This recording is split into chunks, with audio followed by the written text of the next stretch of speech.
สำหรับ TRC สแกนหรือว่า Tron สแกนอันนี้จะเป็นบอนสแกนเลขที่กระเป๋าของบล็อกเชนที่มีชื่อว่า TRC หรือว่า Tron สแกนก็คือเราสามารถกวดเบิ่งว่าในเลขที่กระเป๋านั้นเป็นเลขที่กระเป๋าที่ถูกต้องหรือบ่หรือว่ามีโทเค็นมีคริปโตทรัพย์สินนั้นมีเท่าใดเราจะเข้าไปเลยตัวนี้เนาะ TRC สแกนหรือว่า Tron สแกนอันนี้ก็จะเป็นรายละเอียดของหน้าเว็บไซต์บอนนี้เนาะสำคัญคือเราต้องไปเอาเลขที่กระเป๋าของ TRC ของเราเนาะ TRC ของเรา TRC 20หรือว่า Tron TRC 20โอเคเราจะไปเอามาวางใส่รองนะ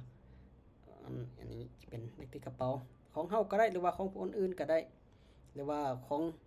โบรกเกอร์ที่เราจะกวดสอบก็ได้คือกันคลิกเข้าไปเลยวางใส่บนนี้แล้วก็เซิร์ชอินเตอร์เข้าไปโอเคนะก็จะมีอยู่นี่เนาะว่ามีทรัพย์สินจำนวนเท่าใดทรัพย์สินกระเป๋าตัวนี้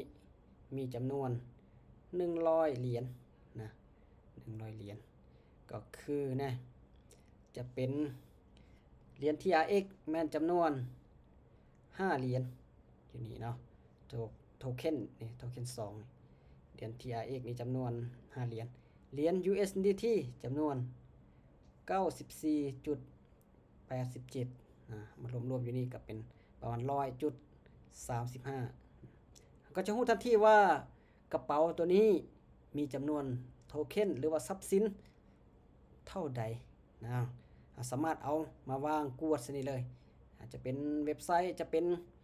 ยังก็ตามจะเป็นกระเป๋าของคนอื่นๆที่ว่าเราสนใจอยากกวดเบิ่งอันนี้เนาะที่ว่าใช้ในการถอนในการอีหยังต่างๆนะในการโอนเข้าโอนออกอีกจำนวนเท่าใดมันอยู่นี่เนาะ transfer อันนี้ transaction ในการธุรกรรมอันนี้การโอนเนาะ transfer การโอนออกก็จะมีโอนออกโอนเข้าได้เนาะที่ใส่ TRX นี่ TRC stack นี่บ่มีหยังเนาะKodak นี่ก็บ่มีหยัง permission นี่ก็บ่มีหยังจุดสำคัญก็คือวันนี้แหละเนาะวันนี้แหละสามารถกวดเบิ่งทรัพย์สินว่ามีทรัพย์สินเท่าไหร่ DeFi บ่มีจาก0 NFT ก็0มีแต่โทเค็น2อันนี่เนาะก็ถือว่าในกระเป๋าตัวนี้มีจำนวนโทเค็นอยู่2อันเราสามารถเอาของกระเป๋าคนอื่นๆมากวดได้นะถ้าเราสนใจอยากกวดถ้าสมมุติว่าในเว็บไซต์ตัวนั้นใส่กระเป๋า TRX อันเนี้ย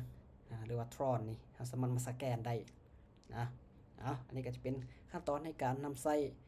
TRX เนาะ TRX สแกนเนอร์ TRX สแกนหรือว่า Tron สแกนอันเดียวกันนะการลงทุนมีความเสี่ยงต้องศึกษาให้ดีก่อนลงทุนนะ